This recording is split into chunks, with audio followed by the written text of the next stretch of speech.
Hello hello hello. नमस्कार दोस्तों, मैं संजय डाबरा आप सभी विद्यार्थियों का हार्दिक स्वागत करता हूं डाबरा क्लासेज के इस ऑनलाइन प्लेटफॉर्म पर। सभी विद्यार्थियों को नमस्कार, गुड इवनिंग। और एक बार भैया कमेंट करके बता दीजिए आवाज वगैरह सब कुछ ठीक है। भैया एप्लीकेशन पे जो चीजें आप पढ़ रहे हो ना उसका एक अलग ही आनंद है। सच बताना कमेंट करके कि जो चीज आप एप्लीकेशन पे पढ़ रहे हो, जिस तरह से आप चीजों को सीख रहे हो, शायद मुझे नहीं लगता कि इससे ज्यादा बेहतर कुछ और दुनिया में हो सकता है। हाँ, कुछ विद्यार्थियों को प्रॉब्लम ये आ रही थी, वो लिखने की प्रॉब्लम आती थी, है ना, क्योंकि वीडियो को देख के लिखना, रोक के लिखना, थोड़ा सा टाइम उसमें बहुत खराब होता था। लेकिन अब मैंने आपकी वो भी व्यवस्था कर दी है। आप सब भाइयों को पता है कि मेरा फिजिक्स, केमिस्ट्री और बायोलॉजी का जो किताब है वो लगभग लगभग आप तक पहुंच चुका है। तो शायद लिखने का झंझट आपका धीरे धीरे खत्म हो जाएगा। दोस्तों, उसमें क्या है, जैसे कोई चीज आपके पास लिखी हुई है तो आप उसको बार बार समझिए, बार बार समझिए, क्यों लिखा हुआ आपके पास में है। तो जिन भाइयों ने साइंस का बुक नहीं मंगाया है तो मंगा लो, मौका है। और जीवन में 100 200 300 रुपए कोई बड़ी बात नहीं होती मेरे भाई। नौकरी के लिए कोई आदमी, देखो मैं आपको एक छोटी सी बात बताऊं, शायद आप इस चीज से जरूर एग्री होंगे। ये हमारा फिजिक्स का किताब है, ये आपके पूरे राजस्थान के अंदर उपलब्ध है। अगर आप राजस्थान से बाहर के आदमी हो तो आप हमारे एप्लीकेशन से ही इस किताब को ऑर्डर कर दो। दोनों किताबें एक साथ ऑर्डर कर दीजिए। ये किताबें 6-7 दिन में, 8 दिन में आप तक पहुंच जाएगी। तो पूरी जो बुक है वो हाथ से लिखी हुई है। अगर किसी भाई को इसका डेमो देखना हो, अगर किसी भाई को ऐसा, कुछ भाई ऐसे होते हैं जिनको डेमो देखना होता है, सर डेमो बताओ क्लास इसका, तो डेमो के लिए मैं आपको भेज सकता हूं 10 20 30 पेज आपको भेज दूंगा, चाहो तो आप मुझे व्हाट्सएप पर मैसेज कर। और इतना है, बायो भी अच्छे से सिखाया है, फिजिक्स भी अच्छे से सिखा रहा हूं, केमिस्ट्री भी अच्छे से सिखाऊंगा। और यूट्यूब पर मैं इधर प्रैक्टिस पेपर भी करा रहा हूं, टेस्ट पेपर भी आपको करवाऊंगा। और जो वन लाइनर जो क्वेश्चन करा रहा हूं वो वन लाइनर क्वेश्चन आप इकट्ठा कर लीजिए, क्योंकि वन लाइनर से बेहतर इस दुनिया में कुछ नहीं हो सकता। मेरे भाई, अगर आप यूपी बिहार से हो तो प्लीज अपने एप्लीकेशन से आप ऑर्डर कर दो। और बता दूंगा, कोटा में भी किताब पहुंच चुकी है रॉकी भाई, और किस दुकान पे पहुंची है वो मैं अभी आपको टेलीग्राम चैनल पे एक लिस्ट भेज दूंगा। तो देखिए, सबसे मेन चीज तो ये है कि किसी भी एग्जाम को पास करने के लिए थोड़ा सा समय चाहिए होता है, और वो समय आप मुझे दे दो, ये मेरी गारंटी है कि आपका शायद ही कोई क्वेश्चन में गलत होने दूंगा, है ना। 6-7 महीने का समय लगता है भाई चीजों को सीखने में ना, जो नहीं तो फिर वो ही चीज हो जाती है, कुछ भी नहीं है, पढ़ना नहीं पढ़ना सब बराबर हो जाता है। तो आप सभी भाई तैयार है तो मैं आज टॉपिक स्टार्ट करता हूं। और शायद कल मैंने आपको 2-4 टॉपिकों के नाम लिखे हैं, उन्हीं में से आज 1-2 टॉपिक हम और कंप्लीट कर लेते हैं। और कल ऑप्टिक्स की लास्ट क्लास होगी क्लास नंबर 20, और उसके बाद में हमारा चैप्टर ही चेंज कर दूंगा। और इसमें मैंने मानव नेत्र के बहुत सारी चीजें इसमें करा दी, क्योंकि मैं आपको बता रहा हूं, यदि आप एनसीईआरटी की किताब खोल के बैठे हो ना, तो ये चीजें जो है ना वो आपको ऑप्टिक्स में नहीं, अगले चैप्टर में मिलेगी, है ना। तो चलिए, आज का जो हमारा जो टॉपिक रहेगा वो है पूर्ण आंतरिक परावर्तन।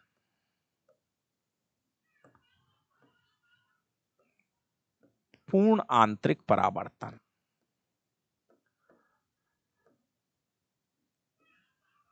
पूर्ण आंतरिक परावर्तन।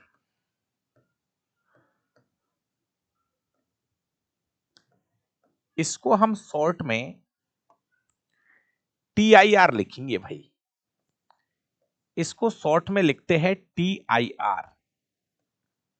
Total internal reflection. पूर्ण आंतरिक परावर्तन को हम शॉर्ट में TIR लिखते हैं, टोटल इंटरनल रिफ्लेक्शन इसको हम लिखते हैं। प्यारे विद्यार्थियों, इस TIR को आपको समझना है। धीरे धीरे थोड़ा सा 2-3 डायग्राम बनाऊंगा, इसको थोड़ा सा टाइम लगेगा समझने में।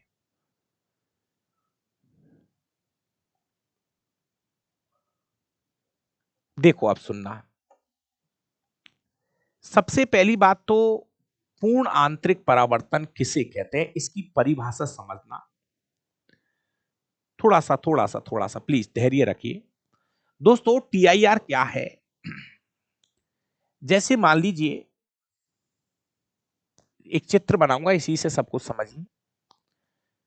ये आपका कोई माध्यम है, जैसे कोई सघन माध्यम है, समझना।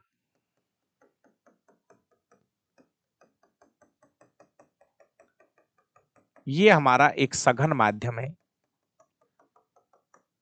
तो सघन माध्यम में अभी मैं ले रहा हूं पानी। सघन माध्यम में मैं क्या ले रहा हूं? पानी ले रहा हूं। जैसे ये एक सघन माध्यम है। दोस्तों मान लीजिए कोई प्रकाश है, समझना इस क्वेश्चन को। आपने कोई प्रकाश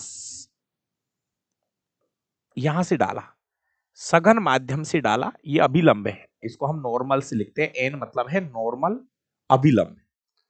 आपको करना क्या है? एक प्रकाश जो है ना, वो सघन माध्यम से डालना है विरल माध्यम की तरफ। कोई प्रकाश आपको सघन माध्यम से विरल माध्यम की तरफ डालना है। ये शर्त मान लो एक तरह की। सुनिए, ये एक शर्त है, पूर्ण आंतरिक परावर्तन की एक शर्त है। एक छोटी सी बात बीच में बोलूंगा। दोस्तों आपने एक बात सुनी होगी, कहते हीरा जो है ना वो चमकदार दिखाई देता है। आपने एक बात सुनी होगी, हीरा चमकदार दिखाई देता है। फिर उत्तर क्या है इसका? कहते पूर्ण आंतरिक परावर्तन की वजह से। रेगिस्तान में मृग मरीचिका का दिखाई देना, मृग मरीचिका का बता रहा हूं अभी, इसका उत्तर क्या है? पूर्ण आंतरिक परावर्तन की वजह से ऐसा होता है। वाहन चलाते वक्त सड़क पर पानी का भ्रम होना, वाहन चलाते वक्त सड़क पर पानी का भ्रम होना, ये क्या है? पूर्ण आंतरिक परावर्तन है सर इसका उत्तर। अरे भाई, पूर्ण आंतरिक परावर्तन क्या है, इसकी परिभाषा तो बताइए। ये तो हमको पता है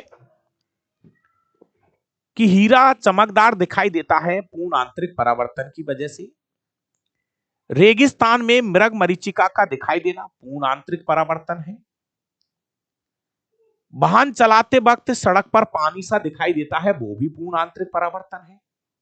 परिभाषा क्या है? पूर्ण आंतरिक परावर्तन किसे कहते हैं? बात तो ये है। तो बस इसी को मैं क्लियर करूंगा, यही टॉपिक का नाम है। दोस्तों पूर्ण आंतरिक परावर्तन की दो शर्तें हैं। यहां एक पेज और ऐड कर लू।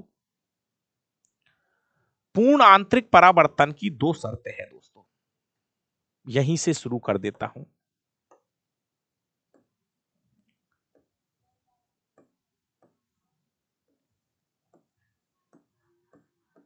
पूर्ण आंतरिक परावर्तन की दो शर्तें हैं। अगर आपको पूर्ण आंतरिक परावर्तन देखना है तो आपको ये दो शर्तें माननी पड़ेगी। पूर्ण आंतरिक परावर्तन की दो शर्तें होती है मेरे भाई। पूर्ण आंतरिक परावर्तन की दो शर्तें होती है, मैं यहां पर शॉर्ट में लिखूंगा, सुनिए। TIR मतलब टोटल इंटरनल रिफ्लेक्शन की दो शर्तें होती है। दो शर्तें होती है पूर्ण आंतरिक परावर्तन की, दो शर्तें होती है दोस्तों। पहली शर्त यह है प्रकाश सघन माध्यम से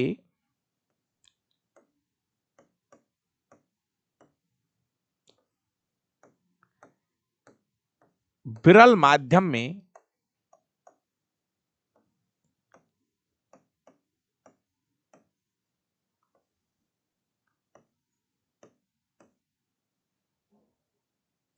प्रकाश जो है वो सघन माध्यम से विरल माध्यम की ओर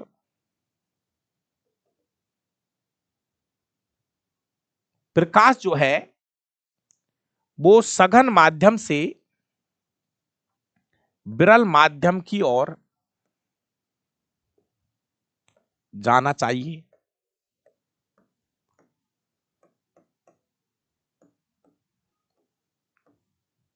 नंबर 2, दूसरी शर्त यह है कि आपतन कोण का मान कोण आई, आपतन कोण का मान क्रांतिक कोण से अधिक होना चाहिए। क्रांतिक कोण से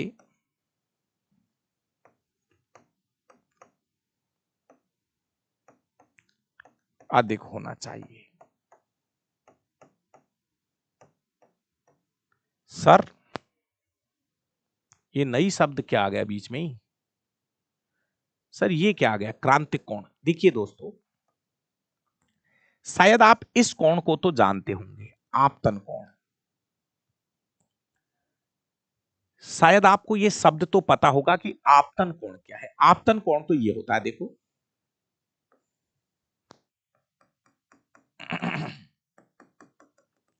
आराम से समझो,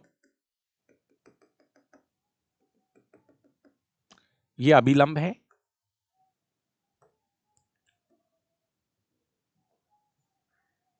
ये है आपतित किरण, इधर से आ रही है किरण इस बार, और जाना तो इसको सीधा चाहिए था, लेकिन आपको पता होगा ये दूर हट जाती है ऐसे। ये हमारा सघन माध्यम है, ये हमारा विरल माध्यम है, तो ये तो आपको पता लगा, ये है कोण आई। आपतन कोण ये वाला है, ये हमारी आपतित किरण है, और ये हमारा अभिलंब है, दोनों के बीच का कोण है। ये आपतन कोण तो ये रहा। आपतन कोण कौन सा है इसमें, जल्दी से बताना एक बार कमेंट करके। अरे आपतन कोण किसको बोलते हैं? आपतित किरण और अभिलंब के बीच का कोण होता है आपतन कोण। तो आपतन कोण तो पता है कि ये रही आपतित किरण और ये रहा अभिलंब, इनके बीच का कोण होता है आपतन कोण। तो यहां पर एक शर्त है, पी आई आर पूर्ण आंतरिक परावर्तन तब होगा जब ये दोनों शर्तें लागू होती है। नंबर 1,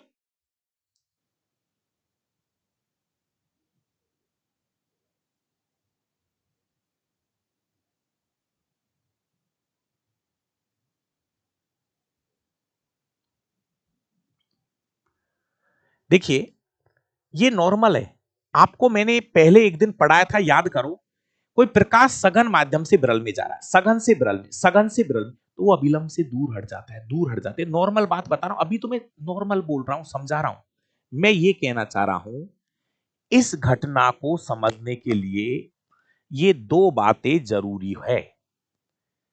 पूर्ण आंतरिक परावर्तन को समझाने के लिए, इस घटना को देखने के लिए हमें ये दोनों बातें लागू करनी पड़ेगी। नंबर 1, प्रकाश सघन माध्यम से विरल माध्यम की ओर जाइए।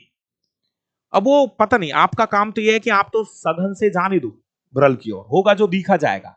आपका काम है प्रकाश को सघन से विरल की ओर डाल दो, होगा जो दिखा जाएगा। नंबर 2, ये जो आपतन कोण है ना, ये आपतन कोण का जो मान है, आपतन कोण का मान क्रांतिक कोण से ज्यादा होना चाहिए। आपतन कोण का मान क्रांतिक कोण से ज्यादा होना चाहिए। क्रांतिक कोण क्या होता है सर? ये क्रांतिक कोण क्या होता है इसको भी समझा देता हूं, लिख देता हूं यहां पर। ये एक शब्द और समझ लो, क्रांतिक कोण। इसको बोलते हैं क्रिटिकल एंगल। इसको ऐसे लिखते हैं, ऐसे क्रिटिकल एंगल बोलते हैं क्रांतिक कोण। क्रांतिक कोण किसको कहते हैं? देखो एक परिभाषा बोलूंगा, समझना। आपतन कोण का वह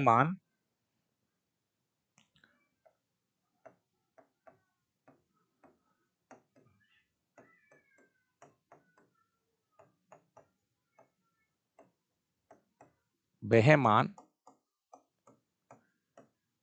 जिस पर अपवर्तन कोण का मान 90 डिग्री हो जाए,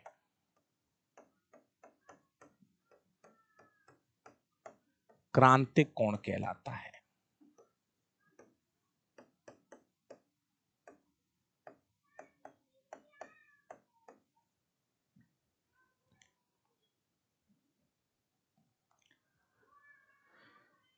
ये परिभाषा सुनिए, क्रांतिक कोण किसको कहते हैं, इसको भी थोड़ा समझा दूं अलग से।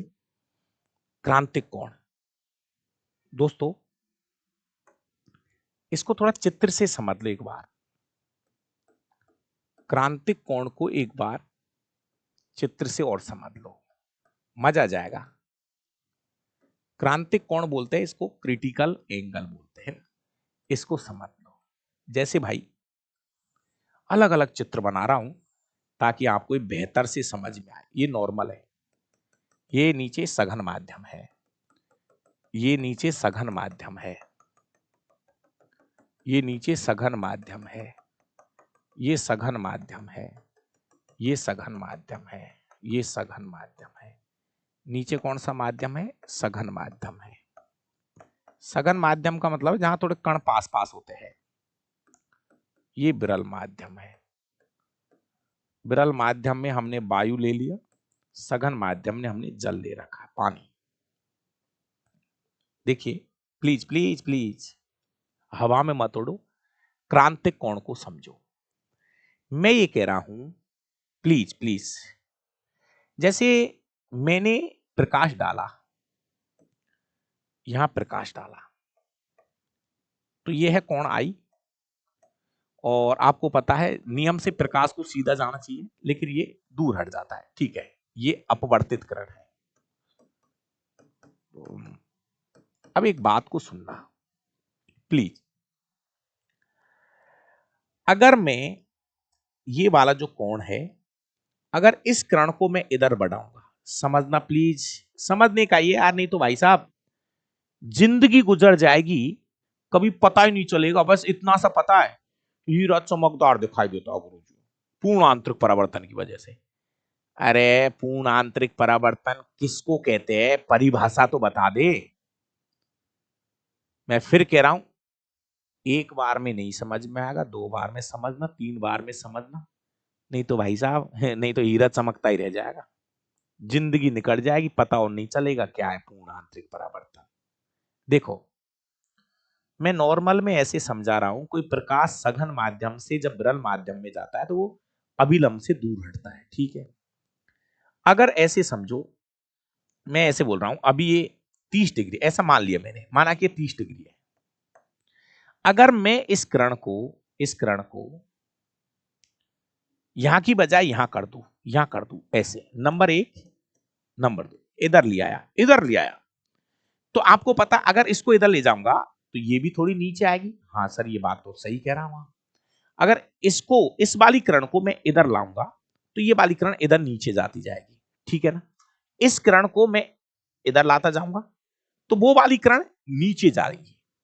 अब तीसरी बात सुनना, जैसे ये कहना चाह रहा हूं, जब पानी में ये कोण मैं 48 डिग्री कर देता हूं, पानी के लिए फिक्स है, जब पानी में ये वाला कोण मैं 48 डिग्री कर लेता हूं, पानी के लिए, जैसे पानी जिसको मैं इसको ऐसे और ले आया, 48 डिग्री कर दिया मैंने, जब जैसे 48 डिग्री करोगे ये किरण यहां आ जाएगी, ऐसे प्लेन पे ऐसे आ जाती है, ऐसे आ जाएगी। तो ये वाला कोण कितने डिग्री का बन गया? 90 डिग्री का। तीसरी स्थिति में ये कोण कितना डिग्री का दिख रहा है? 90 का।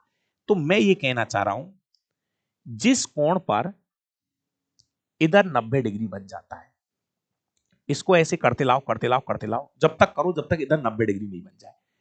तो जिस कोण पर इधर 90 डिग्री बन जाता है, इसे ही क्रांतिक कोण कहा जाता है। तो क्रांतिक कोण भाई, ए मेरे भाई, क्रांतिक कोण ये नहीं है, 90 डिग्री नहीं है। क्रांतिक कोण ये नहीं है, क्रांतिक कोण है ये वाला, ये वाला, ये वाला, ये वाला होता है क्रांतिक कोण। ये 90 डिग्री क्रांतिक कोण नहीं है भाई। क्रांतिक कोण ये नहीं है, ये 90 डिग्री। क्रांतिक कोण ये है, ये वाला, ये वाला, ये वाला, 48 डिग्री, 48 डिग्री। पानी के लिए क्रांतिक कोण 48 डिग्री, 48 डिग्री, 48 डिग्री। जिस कोण पर इधर 90 डिग्री बन जाता है, मतलब यहां पर हमने 48 डिग्री किया, तो इधर कितना बना था? 90 डिग्री बन गया इधर। तो ये वाला कोण क्रांतिक कोण कहलाएगा, इधर जब 90 डिग्री बन जाएगा। जिस कोण पर अपवर्तन कोण का मान 90 डिग्री बन जाता है, ऐसे कोण को हम क्रांतिक कोण कहते हैं। अरे ऐसे समझो, पहला चित्र ये रहा। पहले तो आपको पता नॉर्मल में डाला था, विलंब से दूर हट गया, फिर मैंने और ऐसे कर दिया इसको, तो और नीचे चली गई, फिर और किया तो पता चला इधर 90 डिग्री का कोण बन गया।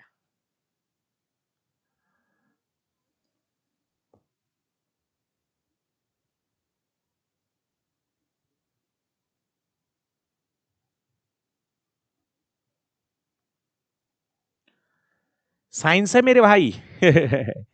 अगर आप इसको ऐसे सोच रहा हो कि कोई गुरुजी आएगा और 4 लाइन दर्पण की बोल दी, 4 लाइन लेंस की बोल दी, 2 अपवर्तन की बोल दी, 2 परावर्तन की बोल दी, और टॉपिक पूरा हो गया। पसीने आ जाएंगे जिस दिन पेपर में बैठता है ना बच्चों के, ऐसी हालत है, 4-4 क्वेश्चन सही नहीं होते हैं। पढ़ना पड़ेगा, ताकत और लगा ले, समय और बढ़ा ले। ये भाई करा गुरुजी, ये तो टॉपिक ही बहुत लंबा हो गया। लंबा नहीं, पूरी जिंदगी लंबी हो जाएगी। लंबा तो दिन तब होगा जब कहीं हम मजदूरी करते, अरे यार 4 नहीं बज रहे यार, अब कब छुट्टी होगी। मेरे भाई लंबे दिन तो तब होते हैं जब मजदूरियां करेंगे हम। अभी तो फिर कह रहा हूं, जितना सीख सकते हो उतना सीख लो, जितना पढ़ सकते हो उतना पढ़ लीजिए, जितना ताकत लगा रहे हो उतना लगा लीजिए, नहीं तो भाई साहब फिर याद आएंगे ये दिन। सच बता रहा हूं, उनसे पूछ लो जो आज ये कहते हैं, ए यार हम तो पढ़ ही लेते तो बढ़िया रहता। जो ट्रैक्टर चला रहे हैं, जो दुकानों में काम कर रहे हैं, एटीओ में पढ़ी है, कोई कहाँ पढ़े है, उनसे पूछो वो क्या कहते हैं। अरे यार पढ़ लेते तो बढ़िया रहता। अभी भी मौका है, टाइम है, और समय लगा, और टाइम दे, और सीखने की कोशिश कर। वक्त है मेरे भाई, फिर कह रहा हूं। नहीं तो ये दिन तब याद आते हैं जब हम कहीं पड़े होते 8-10 हजार 15 हजार की नौकरी में। फिर याद आते यार नौकरी लग जाते तो वो ना, वो ग्रुप डी वाले की तनख्वाह 60 हजार हो गई यार।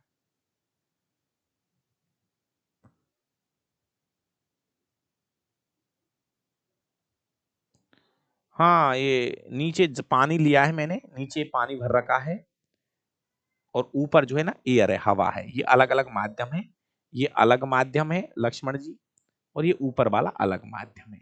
इसको पानी को हम यहाँ पर सघन माध्यम मानेंगे, और वायु को हम विरल माध्यम मानते हैं, क्योंकि यहाँ पर कण पास पास होते हैं तो ये सघन माध्यम कहलाता है। यहाँ पे कण दूर दूर होते हैं, इसको हम विरल माध्यम बोलते हैं।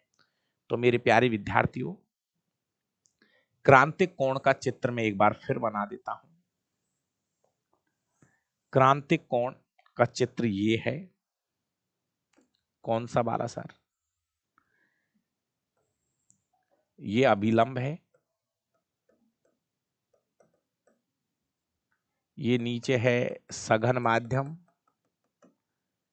आप सघन माध्यम में कोई और भी चीज ले सकते हो, जैसे कभी जरूरत पड़ती है तो हम कांच भी ले लेते हैं, हीरा भी ले लेते हैं। तो लेकिन आपको 2 माध्यम बनाने हैं, एक तो सघन लेना पड़ता है, फिर एक विरल माध्यम लेना पड़ता है। तो अभी समझने के लिए हम यहाँ पर सघन माध्यम में जल ले रहे हैं, और विरल माध्यम में हम वायु ले रहे हैं। ठीक है मेरा भाई, ये दोनों अलग अलग माध्यम है। मैं केवल आपको इस चित्र में क्रांतिक कोण को समझा रहा हूं। सर ये टॉपिक एनसीईआरटी में नहीं है। हाँ भाई, ये टॉपिक एनसीईआरटी में नहीं है मेरे भाई, लेकिन इंद्रधनुष का टॉपिक है। कक्षा 10वीं की एनसीईआरटी में इंद्रधनुष का टॉपिक है, और इंद्रधनुष को समझने के लिए,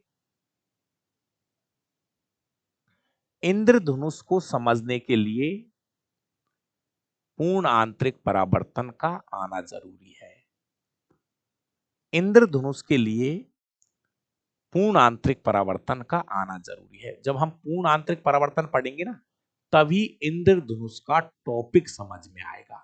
इसलिए आपको ये टॉपिक मैं पढ़ा रहा हूं। दोस्तों, आप प्रकाश डालिए। ये हमारी आपतित किरण है, ध्यान से सुनिए। ये वाला कोण है आपतन कोण, इसको मैंने यहां पर कोण आई है, इसको 48 डिग्री कर रहा हूं भाई। मैं फिक्स डायरेक्ट 48 डिग्री कर रहा हूं पानी के लिए। पानी के लिए 48 डिग्री। जैसे ही मैंने ये कोण 48 डिग्री किया, तो इधर भाई साहब, इधर 48 करोगे ना, तो इधर ये वाली किरण यहां आ जाएगी, ये वाली किरण यहां आ जाएगी।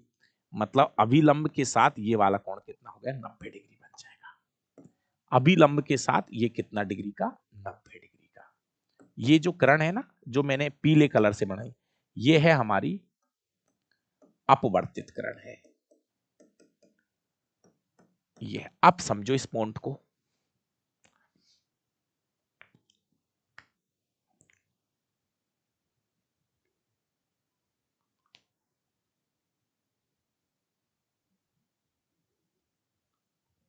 देखिए भाई, अब इसको यहां से क्लियर कर लो।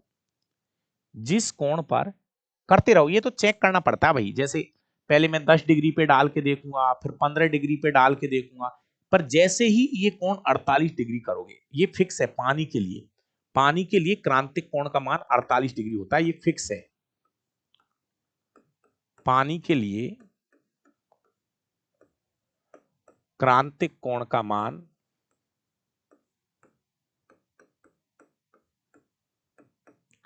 पानी के लिए क्रांतिक कोण का मान 48 डिग्री होता है, ये फिक्स है। ऐसे ही कभी इस घटना को जब मैं हीरे के साथ देखूंगा, तो हीरे का क्रांतिक कोण अलग आता है। हीरे का जो क्रांतिक कोण आता है वो 24 डिग्री आता है। जी हां, 24 डिग्री। जब मैं हीरे और वायु की बात करूंगा, रामराज जी बोलिए क्या कह रहे थे भाई, कमेंट ऊपर चला गया। जब मैं हीरे के लिए इस बात को बोलूंगा, तो हीरे के लिए क्रांतिक कोण 24 डिग्री होता है। 24 डिग्री पर इधर 90 डिग्री बन जाता है। जब मैं हीरे और वायु की बात करूंगा, जब मैं हीरे और वायु की बात करूंगा, तो हीरे के लिए क्रांतिक कोण का मान, जी हां, 24 डिग्री रहता है। 24.41, पूरा नाम 24.41। तो मेरे भाई, अभी मैं ये कह रहा हूं, अलग अलग माध्यम के लिए क्रांतिक कोण का मान अलग अलग होता है, लेकिन अभी केवल हमको परिभाषा पढ़नी है। तो परिभाषा यह है, आपतन कोण का वह मान जिस पर अपवर्तन कोण का मान 90 डिग्री हो जाए। आपतन कोण का वह मान, ये वाला कोण होता है क्रांतिक कोण, जिस पर इधर 90 डिग्री बन जाता है। ठीक है, ये इसको बोलते हैं क्रांतिक कोण। अब मैं आपको पूर्ण आंतरिक परावर्तन के बारे में परिभाषा लिख रहा हूं। पूर्ण आंतरिक परावर्तन, पूर्ण आंतरिक परावर्तन की एक परिभाषा बता रहा हूं कि TIR किसे कहते हैं। TIR किसे कहते हैं? सर, क्रांतिक कोण अलग अलग होता है क्या? जी हां, पानी के लिए क्रांतिक कोण अलग होता है, हीरे के लिए क्रांतिक कोण अलग होता है, कांच के लिए क्रांतिक कोण अलग होता है। अलग अलग माध्यमों के लिए क्रांतिक कोण का मान अलग अलग होता है, लेकिन आप दो पॉइंट याद कर लो। पानी के लिए क्रांतिक कोण का मान 48 डिग्री होता है, हीरे के लिए क्रांतिक कोण का मान 24 डिग्री होता है। मतलब हीरे में क्या होता है, जैसे इधर 24 डिग्री करोगे ना तो इधर 90 डिग्री बन जाएगा। हीरे में जब इधर हम 24 डिग्री करेंगे आपतन कोण का मान, तो इधर अपवर्तन कोण का मान 90 डिग्री बन जाएगा। ठीक है, अब बात को क्लियर कर लीजिए। अब ध्यान से सुनना, एक चित्र बना रहा हूं जिसमें मैं आपको 3 चित्र बनाऊंगा। ये चित्र नंबर 1 है, ये चित्र नंबर 2 है और ये चित्र नंबर 3 है। तीनों चित्रों को आप 3 चित्र एक में ही बना के समझाने की कोशिश कर रहा हूं। ये अभिलंब है चित्र नंबर 1 का, ये चित्र नंबर 2 का अभिलंब है, ये चित्र नंबर 3 का अभिलंब है। 3 चित्र एक साथ बना रहा हूं। नीचे क्या है, ये सघन माध्यम है। जी हां मेरे भाई, ये नीचे पूरा सघन माध्यम है। ये नीचे क्या है, पूरा सघन माध्यम है। 3 चित्र है। बार बार समझाता हूं बच्चों को, इतनी बार समझाता हूं जब तक नहीं समझ में आता है, क्योंकि जब चीज नहीं समझ में आएगी तो आगे बढ़ के क्या करोगे। मेरा तो ये टारगेट है कि पूरी फिजिक्स की हर एक लाइन आपको समझ में आए। मेरा भाई पहला चित्र मैं नॉर्मल बना रहा हूं, कोई प्रकाश है, नीचे पानी है भाई, ये पानी है नीचे, ये सघन माध्यम है, ऊपर वायु है, ये विरल माध्यम है।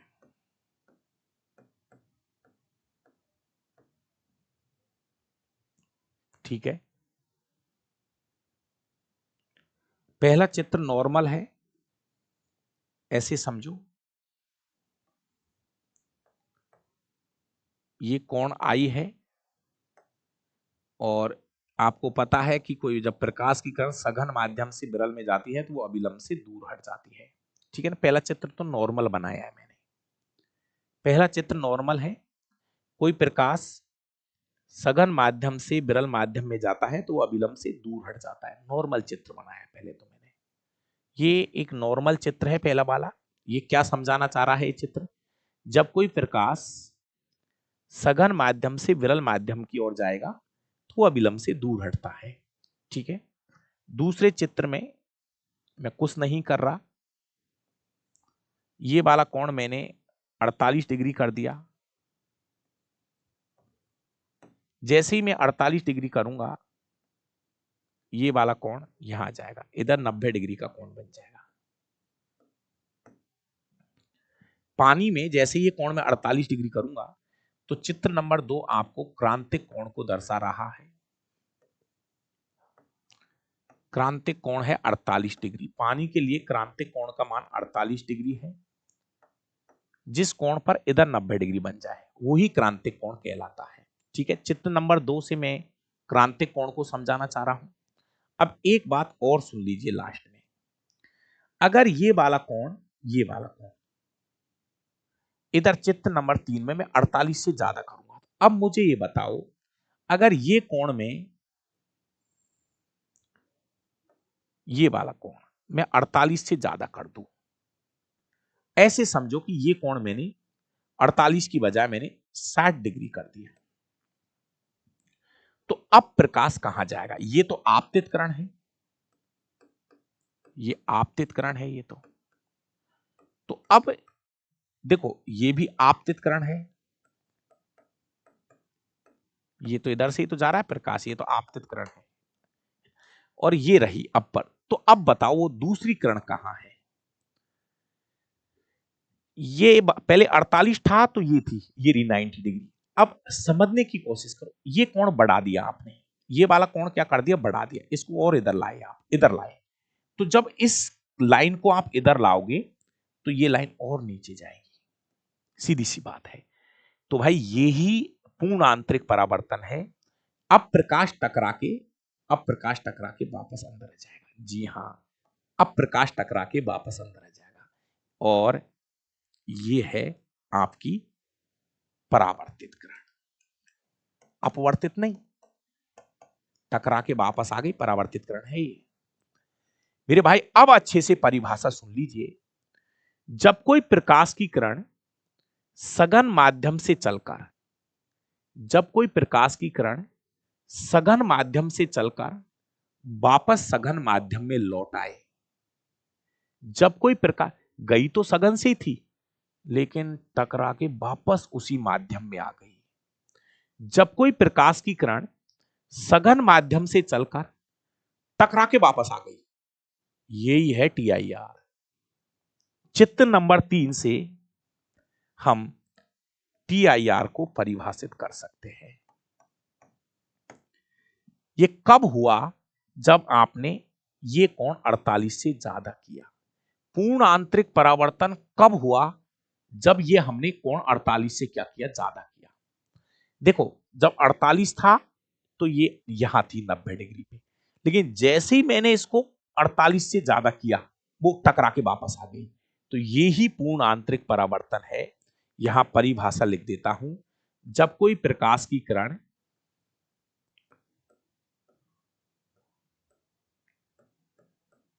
कितने सारे चित्र बनाए। जब कोई प्रकाश की किरण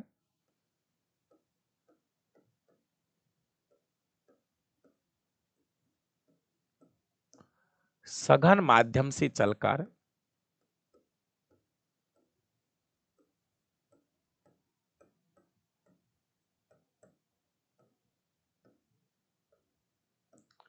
वापस सघन माध्यम में लौट आए, वापस सघन माध्यम में लौट आए, इस घटना को TIR कहते हैं, पूर्ण आंतरिक परावर्तन कहते हैं। बताओ कुछ बैठी के भेजाम थोड़ी थोड़ी।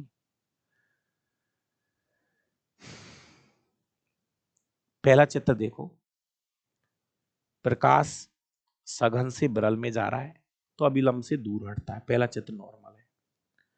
दूसरे चित्र में जब ये कोण 48 डिग्री कर दिया तो इधर 90 डिग्री हो गया, तो इससे हमको क्रांतिक कोण का पता चल जाता है। जब ये वाला कोण इस कोण से ज्यादा कर देते हैं तो TIR होगा। जब आपतन कोण का मान इस क्रांतिक कोण से ज्यादा कर देते हैं, देखो ये वाला, ये आपतन कोण का मान, ये तो R रहेगा, इसको छोड़िए। जब ये वाला कोण है ना, ये वाला कोण इससे ज्यादा करोगे तभी TIR होगा। 48 से ज्यादा करेंगे तो ही TIR दिखाई देगा, नहीं तो नहीं होगा। तो वो दो शर्तें क्या थी? पहली शर्त तो ये थी कि प्रकाश सघन माध्यम से जाएगा विरल माध्यम की ओर, लेकिन वो टकरा के वापस आ गया तो मैं क्या करूं? पहली शर्त तो यह है कि आपको प्रकाश सघन माध्यम से विरल माध्यम की ओर डालना है। ठीक है सर, डाल दिया, प्रकाश डाल दिया सघन माध्यम से, लेकिन पता चला वो टकरा के वापस आ गया। तो आ गया तो हो गया TIR, और क्या चाहिए तुमको? बता मेरे भाई, ये बात समझ में आई? और शायद कभी अपने अड़ोसी पड़ोसी से पूछोगे ना कहीं, तो उसकी जिंदगी गई होगी, उसको यही नहीं पता होगा TIR क्या है। तो एक बार कमेंट कर दो ताकि मैं आपको आगे बढ़ाऊं। जी हाँ, बुक में है ये टॉपिक। बुक में ये टॉपिक इसलिए दे रखा है क्योंकि इस घटना से हम इंद्रधनुष को समझेंगे। इंद्रधनुष हमारे अंदर है टॉपिक, तो उसी इंद्रधनुष को समझने के लिए हम TIR को पढ़ रहे हैं। ठीक है, कुछ बैठी है बात भेजा मैं। और थोड़ा सा यार बता दिया करो अपने मित्रों को कि हमारे डावरा सर पढ़ा रहे हैं उनको साइंस। थोड़ा सा यार थोड़ा थोड़ा बता दिया करो यार, आपकी मर्जी है। बाकी की हम तो आपसे यही कहेंगे, थोड़ा सा ज्यादा नहीं तो यार कभी स्टेटस ही लगा लिया करो। हाँ, कोई आदमी आपके लिए पूरी ताकत लगा रखी है, इतनी मेहनत तो आपके घर वाले नहीं करते होंगे आपके लिए। सही बता रहा हूं। ये मैं आज कह रहा हूं कि जितनी मेहनत मैं आपके लिए कर रहा हूं ना, जितनी ईमानदारी के साथ, शायद इतना तो कोई आपका वो भी नहीं कर रही होगी आपकी।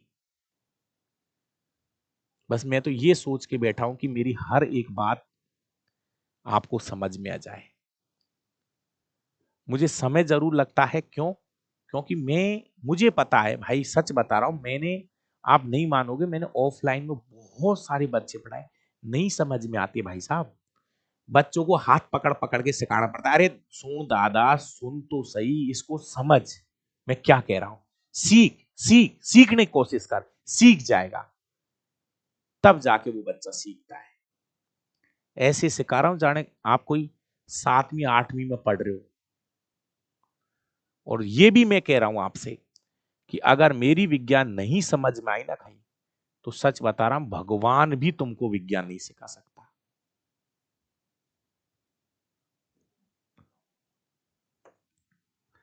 अब नीचे लिखिए, पूर्ण आंतरिक परावर्तन पर आधारित घटनाएं। पूर्ण आंतरिक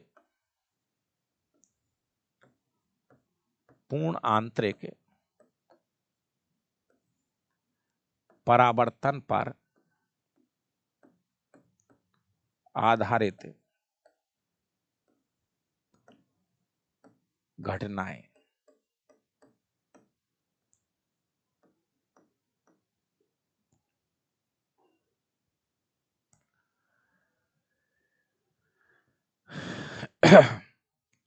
TIR के कुछ उदाहरण बता रहा हूं।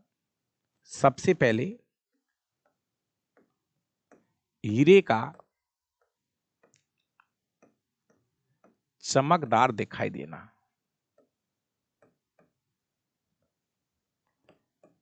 हीरे का चमकदार दिखाई देना। हीरा चमकता तो है,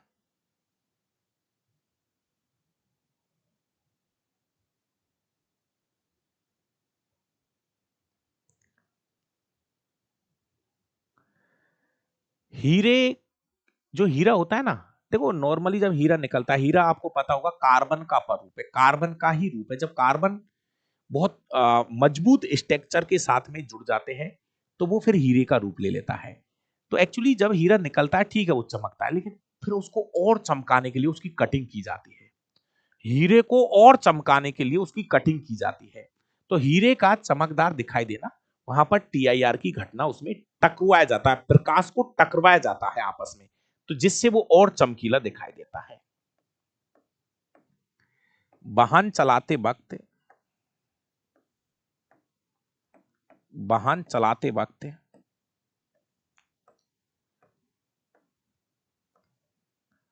वक्त सड़क पर पानी का भ्रम होना। सड़क पर पानी का भ्रम होना। दोस्तों, आपने बहुत सी बार देखी होगी ये घटना। तो अभी गर्मियों में ज्यादा दिखाई देती है। अब देखना, कभी गर्मियों में हम मोटरसाइकिल चलाते ना, तो हाईवे पे देखना, ऐसे लगता है आगे पानी भग रहा, अपने आगे आगे पानी भग रहा है, ऐसा लगता है। वो कहीं पानी नहीं है, वो ऐसी घटना दिखाई दे रही है TIR की वजह से। सर ऐसा कैसे हो जाता है? ऐसा हो जाता है क्या, गर्मियों में क्या होता है, जो गर्म वायु होती है ना, गर्म वायु, वो तो उठ के ऊपर आ जाती है। गर्मियों के दिनों में कभी आप खेतों में गए हो? खेतन में खेत तो होंगे ना आपके, खेत। तो ऐसे करना, आप गर्मियों में कभी खेत में जाना, वो भयंकर गर्मी पड़ रही हो, जब खेतों में जाना, तो आप देखना जमीन के ऊपर ऐसे लहरें सी चलती दिखाई देंगी। आप देखना कभी, है ना। तो जब आप गर्मियों में खेतों में जाओगे, देखोगे ना, तो आप देखना जमीन से थोड़ी ऊपर आपको ऐसे ऐसे लहरें सी, ऐसे लगेगा जाने कोई पानी की सी लहर चल रही है ना। तो वो सघन माध्यम है, वायु, गर्म वायु उठ के ऊपर आ गई। तो ऊपर एक अलग माध्यम बन जाता है, नीचे अलग माध्यम, वायु के ही दो माध्यम बन जाते हैं। हाँ, वो गर्म वायु होती है ना, वो उठ के ऊपर आ जाती है, ऐसे ऐसे ऐसे तरंग सी चलती हुई दिखाई देती है। तो जी हां, वहां पर भी टीआईआर लग जाता है।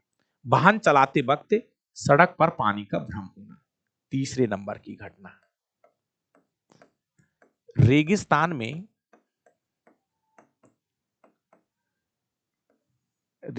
में मृग मरीचिका का दिखाई देना। देखो ये घटना क्या है, मैं आपको एक छोटी सी बात बताऊं।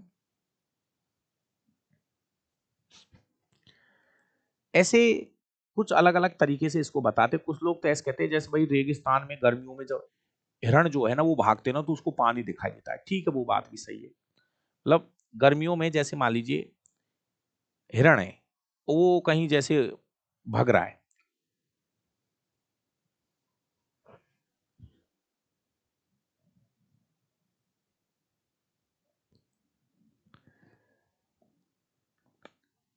हाँ सुनिए, जैसे कभी देखना ऐसे ऐसे लिखती है किताब, जैसे मान लो रेगिस्तान में कोई हिरण है, वो भग रहा है, तो उसको आगे आगे पानी दिखाई देता है, एक तो कुछ ऐसे बताते हैं, है ना।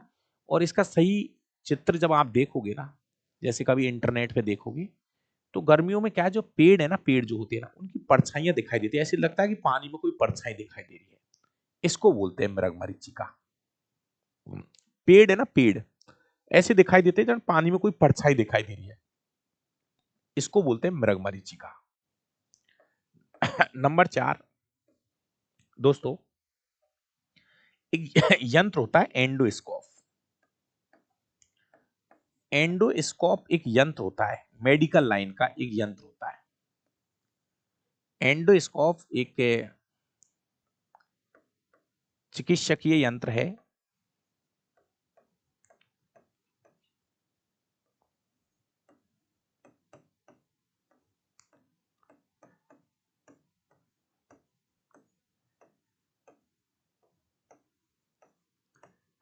टीआईआर पर काम करता है।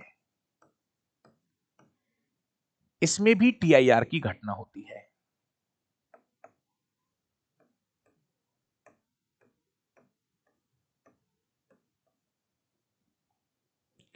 ये भी आपके टीआईआर पर काम करता है।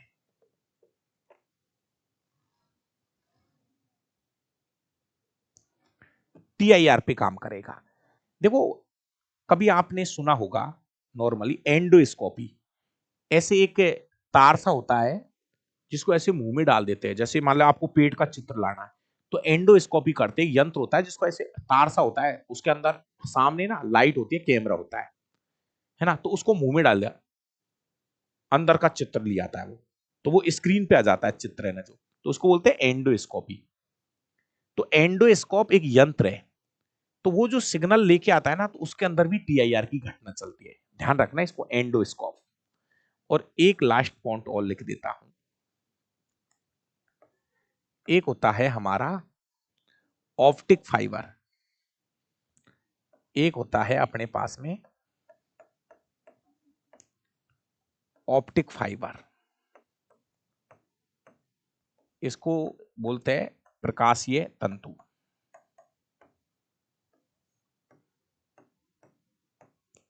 ऑप्टिक फाइबर्स के द्वारा सिग्नलों को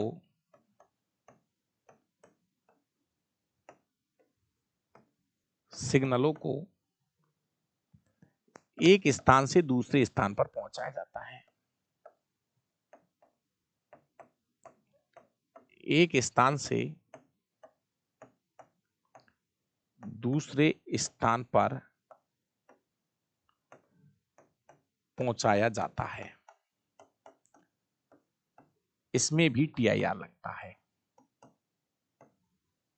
टीआईआर की घटना होती है, इसमें भी टीआईआर की घटना होती है। दोस्तों आपने ये नॉर्मली ये 3G 4G की लाइनें देखी होंगी, इसमें जो सिग्नल जाते हैं ना ऐसे टकरा के हो जाते हैं ऐसे, ये जो अपने लाइनें गड़ी होती है 3G 4G की जो लाइनें गड़ी होती है ना, तो इनमें आप देखना सिग्नल आपको पता है कहां से सिग्नलों को कहां पहुंचाया जाता है, तो ये जो ऑप्टिक फाइबर्स बोलते हैं इनको, जो लाइनें नहीं गड़ी होती है क्या जमीनों के अंदर, 3G 4G 5G की लाइनें जो गड़ी होती है, तो उनमें भी सिग्नल जो जाते हैं ना वो TIR के हिसाब से जाते हैं, ऐसे टकराता हुआ। तो इसमें भी जो ऑप्टिक फाइबर है ये आ रखे, काफी बार आ गए ये शब्द है ना जो एग्जाम के अंदर। और एक है टूटा हुआ कांच, जैसे अपना कोई कांच है ना टूट जाता है तो देखना वो जहां टूटा होता है ना वो चमकदार दिखाई देता है वो हिस्सा। जैसे मान लो कोई कांच टूट गया, अब आप देखना जैसे कोई प्रकाश आ रहा है तो वो हिस्सा है ना वो चमकीला दिखाई देता है, तो टूटा हुआ कांच चमकदार दिखाई देता है, उसके पीछे भी TIR लगता है। तो ये एक छोटा सा पॉइंट था मेरे भाई, TIR पूर्ण आंतरिक परावर्तन।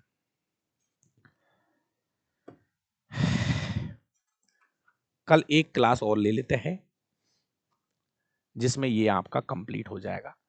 तो आप सभी भाई अच्छे रहो, खुश रहो। कल एक छोटी सी क्लास और लगा देंगे जिसमें एक जो इंद्रधनुष का टॉपिक करवा दूंगा और एक कलर कॉम्बिनेशन का दे रखा है। अब कुछ चीजें NCERT में नहीं है लेकिन थोड़ा सा पढ़ लो, मेरी बात को आप समझ पा रहे हो। जैसे ये टॉपिक क्यों पढ़ा है बीच में, क्योंकि ये शब्द इंद्रधनुष में काम में आएगा। चाहता तो मैं नहीं पढ़ाता, आप कोई बात नहीं मत पढ़ना, लेकिन भाई मुझे पता है इस शब्द का प्रयोग इंद्रधनुष में होता है इसलिए मैंने TIR पढ़ाया है ना। तो कल में इंद्रधनुष है, छोटा सा टॉपिक है 15-20 मिनट का, और एक है कलर कॉम्बिनेशन, रंगों का संयोजन, वो भी कल की क्लास में पढ़ा दूंगा। और